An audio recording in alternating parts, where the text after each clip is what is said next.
Dear students, a very warm welcome to all of you in my today's lecture of Business Statistics.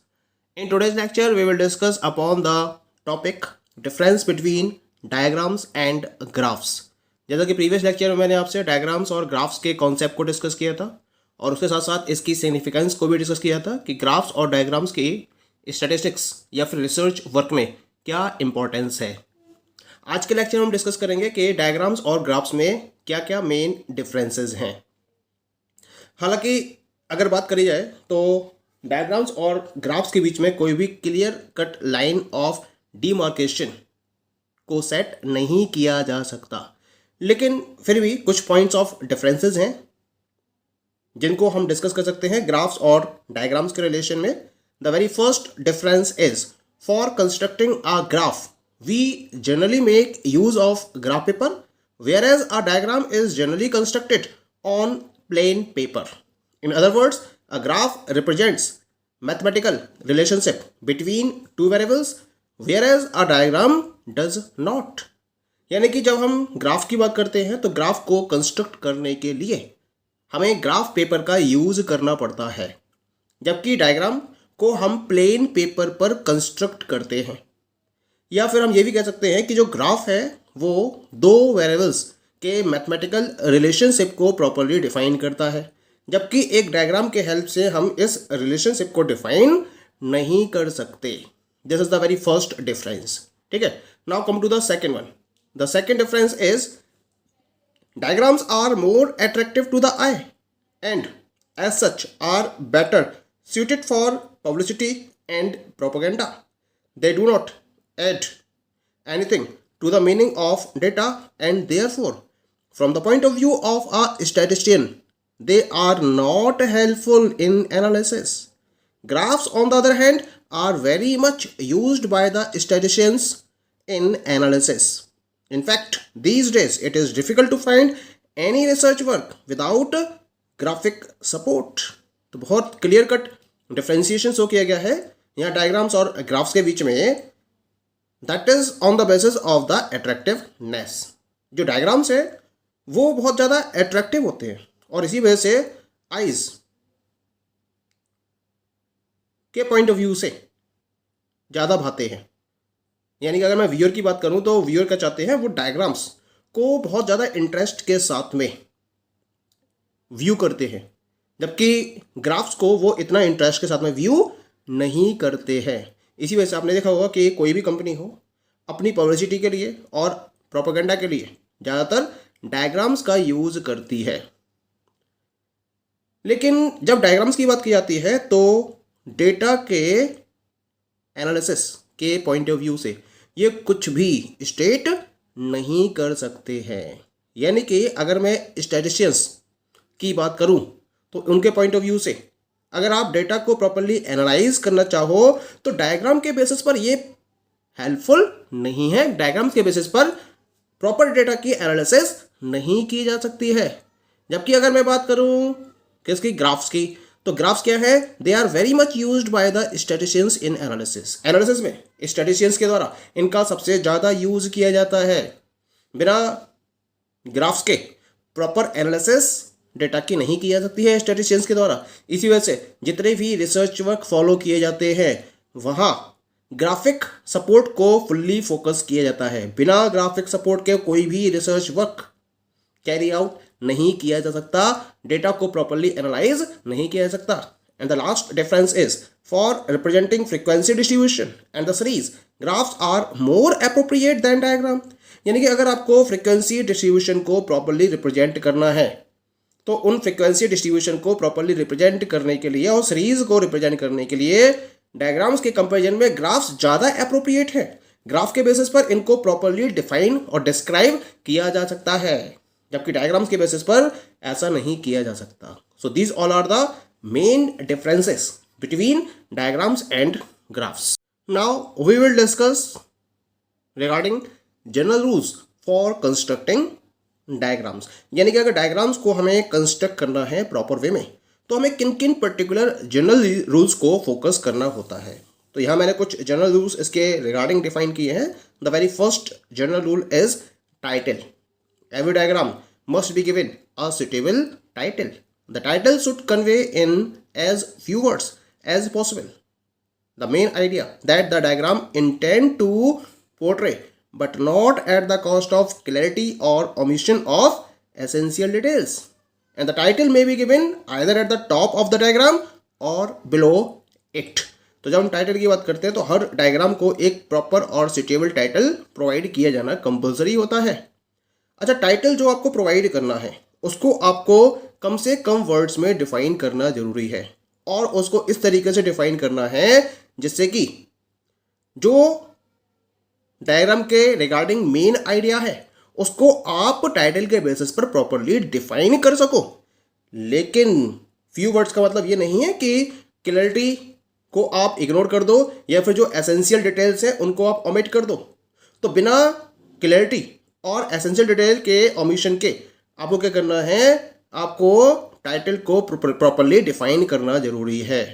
ठीक है, अब title की position क्या होती है डायग्राम में जो टाइटल होता है वो या तो टॉप पर प्रोवाइड किया जाता है या फिर डायग्राम के बिलो भी आप टाइटल प्रोवाइड कर सकते हो, लेकिन मैक्सिमम डायग्राम के टॉप पर ही टाइटल को प्रोवाइड किया जाता है प्रैक्टिस में। Next one is the proportion between width and height, यानी कि बात आती है कि जो डायग्राम है उसकी विड्थ और हाइट में क्या रेशियो होना चाहिए।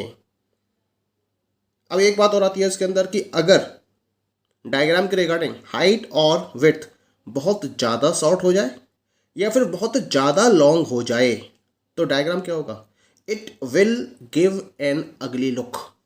एक बहुत भद्दा सा प्रेजेंटेशन होगा ये, ठीक है, बहुत अगली लुक होगा जो व्यूअर्स को बिल्कुल भी पसंद नहीं आएगा। इसी वजह से there must be a proper proportion between the height and width of the diagram. Diagram के विड्थ और हाइट के बीच में एक प्रॉपर प्रोपोर्शन का होना जरूरी है। Lutz, he is one of the very famous statistician, उन्होंने सजेशन दिया regarding the proportion between width and height of a diagram. उन्होंने बोला कि जो विड्थ और हाइट है उसका रेशियो 1:1.414 होना चाहिए। 1:1.414, दैट इज √2, 1:√2। ये √2 की वैल्यू होती है 1.414। ठीक है, बोले कि जो 1 है वो तो शॉर्ट साइड होनी चाहिए और जो 1.414 है वो लॉन्ग साइड होना चाहिए। ये एक स्टैंडर्ड प्रोपोर्शन है, हालांकि कोई बहुत रफ एंड टफ इसके रिगार्डिंग टर्म्स एंड कंडीशंस को डिफाइन नहीं किया गया है, फिर भी उन्होंने एक स्टैंडर्ड डेवलप किया, और वो स्टैंडर्ड क्या है, जो शॉर्ट साइड और लॉन्ग साइड का रेशियो है वो 1:1.414 होना चाहिए। Clear. Third general rule is selection of scale. अब ये बात आती है कि स्केल क्या फॉलो किया जाना चाहिए डायग्राम को कंस्ट्रक्ट करते समय। तो उसके रिगार्डिंग जनरल रूल दे रखा है यहां पर कि जो स्केल है, showing the value should be in even numbers or in multiples of 5 or 10, such as 25, 50, 75 or 20, 40, 60.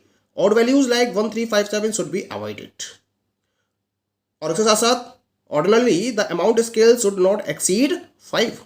The scale should also specify the size of the unit and what it represents, such as million tons, number of persons in thousands, units produced in lakhs.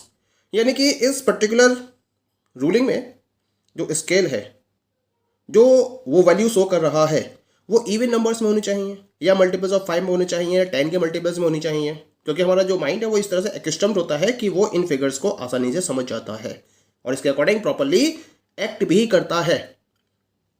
अब ये values क्या हो सकती हैं, 25 हो सकती है, 50 हो सकती है, 75 हो सकती है, या 20, 40, 60 हो सकती है। ऑड वैल्यूज को कंसीडर नहीं किया जाना चाहिए, जैसे कि 1, 3, 5, 7। इसके साथ साथ जो अमाउंट स्केल है वो 5 से ज़्यादा नहीं होनी चाहिए, ये भी हमें ध्यान रखना होता है। और जो स्केल है उसमें जो साइज ऑफ द यूनिट है और वो क्या रिप्रेजेंट कर रहा है इसको भी प्रॉपर्ली स्पेसिफाई करना जरूरी रहता है। जैसे कि बिलियन टन्स है, number of person in thousands है, जो भी वो रिप्रेजेंट कर रहा है वो उसको आपको प्रॉपर्ली डिफाइन करना जरूरी होता है। ठीक है, now come to the next general rule and this is footnotes. यानी कि अगर डायग्राम में कुछ सर्टेन पॉइंट्स हैं और उनको आपको क्लैरिफाई करना है। तो उनको क्लैरिफाई करने के पॉइंट ऑफ व्यू से डायग्राम के बॉटम में फुटनोट्स भी प्रोवाइड किए जा सकते हैं। ठीक है। Next one is the index. An index illustrating different types of lines or different shades, colors should be given so that the reader can easily make out the meaning of the diagram. होता क्या है कि जब हम diagram को construct करते हैं तो हम उसमें डिफरेंट टाइप की लाइंस को फॉर्म करते हैं, या कभी कभी डिफरेंट टाइप के शेड्स उसमें अवेलेबल होते हैं, डिफरेंट टाइप के कलर्स अवेलेबल होते हैं। तो रीडर उन पर्टिकुलर लाइंस को, डिफरेंट शेड्स को, कलर्स को आसानी से समझ सके और डायग्राम को प्रॉपरली एक मीनिंगफुल वे में समझ सके, इसके लिए इंडेक्स को इलस्ट्रेट किया जाना जरूरी होता है। ठीक है। The next one is the neatness. Diagram should be absolutely neat and clean. ये भी आपको बहुत ध्यान रखना होता है कि जो डायग्राम आप फॉलो कर रहे हो वो जितना ज़्यादा नीट और क्लीन हो सकता है उतना ज़्यादा आपको नीट और क्लीन रखना चाहिए, क्योंकि ये व्यूअर्स के अट्रैक्शन को फॉलो करेगा अगर नीट एंड क्लीन होगा। लेकिन अगर कहीं भी डर्टीनेस होगी इसके अंदर तो व्यूअर्स इसको देखना पसंद नहीं करेंगे। Clear. The last one is the simplicity. Diagram should be as simple as possible so that the reader can understand their meaning clearly and easily. सबसे खास ख्याल क्या रखना है आपको डायग्राम को कंस्ट्रक्ट करते समय कि वो जितना ज़्यादा सिंपल हो सकता है उतना सिंपल उसको रखना चाहिए। जितना ज़्यादा सिंपल होगा उतना ही जो रीडर्स हैं वो उसको आसानी से समझ सकते हैं, क्लियर वे में और इजी वे में। जितनी कॉम्प्लेक्सिटी आप उसके अंदर इन्वॉल्व करोगे रीडर को उसे समझना उतना ज़्यादा मुश्किल हो जाएगा और रीडर का इंटरेस्ट उसके अंदर मेंटेन नहीं हो पाएगा। और सिंप्लिसिटी को फॉलो करने के लिए ये ज़रूरी है कि हमें एक सिंगल डायग्राम में बहुत ज़्यादा मटेरियल अटैच नहीं करना है। अगर आप एक सिंगल डायग्राम में बहुत ज़्यादा मटेरियल ऐड कर दोगे तो उससे डायग्राम कॉम्प्लेक्स हो जाएगा और ये एक कन्फ्यूजन क्रिएट करेगा रीडर के पॉइंट ऑफ व्यू से, और जब कन्फ्यूजन ज़्यादा हो जाएगा तो ये वर्थलेस हो जाएगा। तो कन्फ्यूजिंग सिचुएशन क्रिएट ना हो और वर्थलेस ना हो डायग्राम, उसके लिए ज़रूरी है कि आप डायग्राम को सिंपल वे में कंस्ट्रक्ट करें और उसके लिए आप बहुत ज़्यादा मटेरियल को ऐड ना करें। अगर मटेरियल आपके पास ज़्यादा अवेलेबल भी है तो आप क्या कर सकते हो, आप सेवरल सिंपल चार्ट्स को फॉलो कर सकते हो, क्योंकि ये ज़्यादा बेटर और ज़्यादा इफेक्टिव होगा इन कंपेरिजन टू 1 और 2 कॉम्प्लेक्स चार्ट डायग्राम्स। एक या दो कॉम्प्लेक्स डायग्राम्स के कंपेरिजन में अगर आप सेवरल सिंपल चार्ट्स के बेसिस पर इंफॉर्मेशन को अवेलेबल कर रहे हो तो ये कंफ्यूजिंग कंडीशन को क्रिएट नहीं करेगा और रीडर का इंटरेस्ट प्रॉपरली मेंटेन रहेगा। Clear? So these all are the particular guidelines which must be considered while constructing a diagram. Thank you.